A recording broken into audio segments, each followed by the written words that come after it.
Sentences are the building blocks that make up our stories. Anyone can write them, but it takes talent or contemplative editing, or both to make a great one. This week, I want to talk about what makes a quality sentence by showing examples from my own work, talking about some beautiful prose from an author that has inspired me, and discussing how we can strive to improve and scribe some fantastic art onto the page. To start, let's take a sentence from my novel and dissect it a bit. They kissed in the shadow of the mast as the boat sailed above the leviathanic creatures of the deep. First and foremost, you must ask yourself, do we even need this sentence? Every sentence should provide important context and advance the plot forward.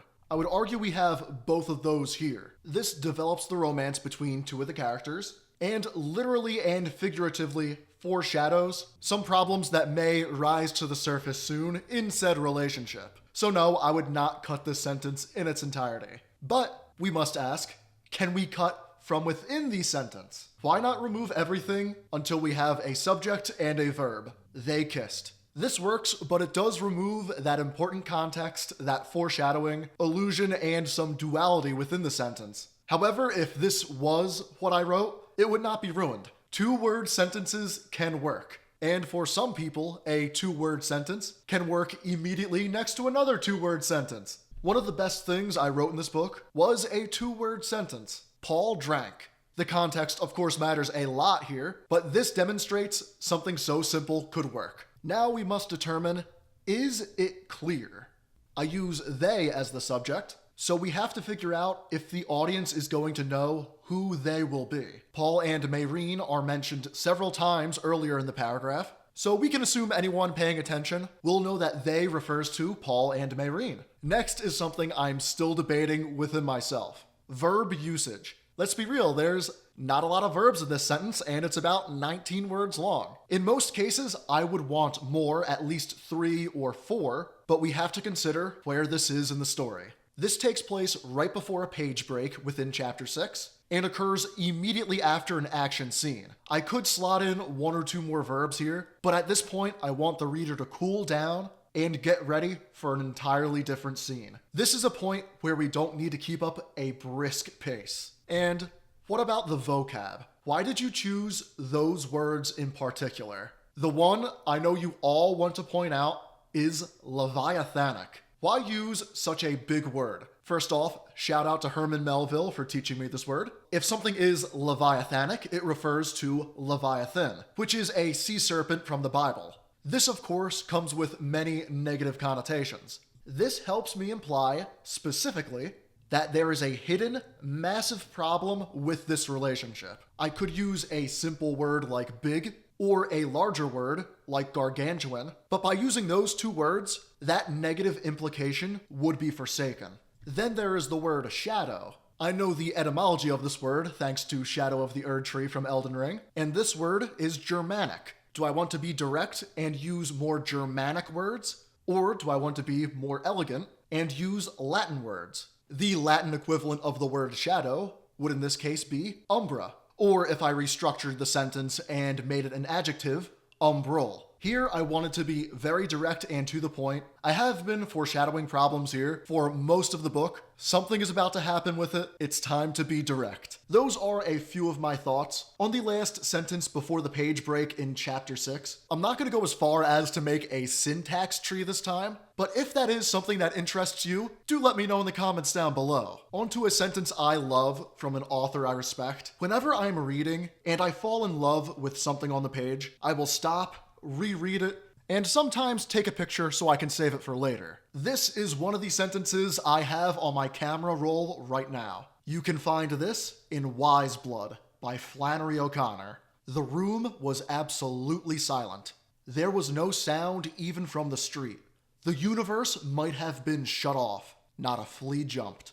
The obvious thing that sticks out here is the use of the semicolon. I actually don't use any of these in the prose throughout my first novel, but this punctuation is used to link independent clauses together that have close relation with each other. O'Connor does use semicolons from time to time, but the triple use in a single sentence really stuck out for me, as that is not typical in her work. Unlike if I was reading Herman Melville, I'd honestly be worried if he didn't do something like that for a few pages. What is beautiful about this sentence is the shifting perspective. When I read this, I can feel the silence not only in the room, but the whole of the world, because we start in the room, then go out to the street, and then go as huge as possible. The universe might have been shut off. This is Flannery O'Connor, so the U in universe is capitalized, of course. And then we shrink right back down to something even smaller than the room, not a flea jumped.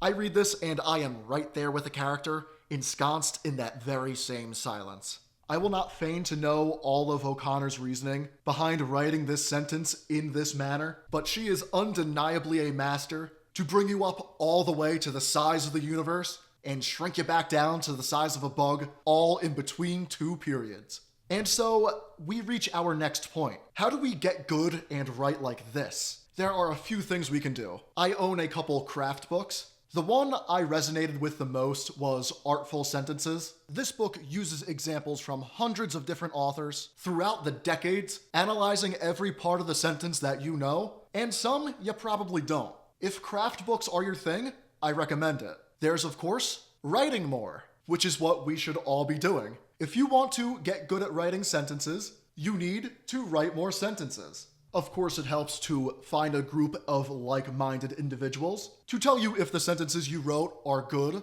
or not, or if there's an easy way to improve them that another set of eyes could see. Finally, and perhaps most importantly, reading. We all need to read more. One thing you can do is recognize what you need to practice more in your own writing and read someone who is well practiced in what you need to improve on. For example, in my second novel that I'm writing right now, I need to write better romantic scenes and work on some subtle characterization. I know those two are going to be major focuses in the first revision. So right now, I have been on a Jane Austen binge. I read Emma not too long ago, I just finished Persuasion, and I moved right into Mansfield Park. And I don't know if you guys get a feeling about this from time to time, where you're maybe 10% of the way into a book, and you know you're just going to love it.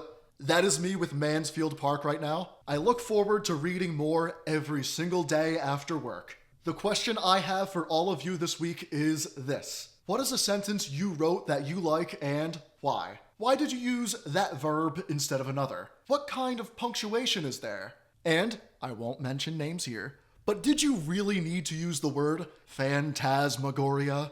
Once again, thank you all for watching. I got even more support last week, and I want to say I read all of the comments. I don't know if I'm going to have time to reply to all of them, which is a great problem to have, but do know that I am reading all of them. There are several topics I want to cover on this channel, so I have the next several weeks all planned out and ready to go. Also, as for the gameplay in the background, I'm probably going to run out of the Meereen build in Elden Ring, so you will likely be watching the Meereen Code Vein 2 playthrough by now. Before I leave you, I want to read one of my favorite sentences of all time. This is from War of the Worlds by H.G. Wells.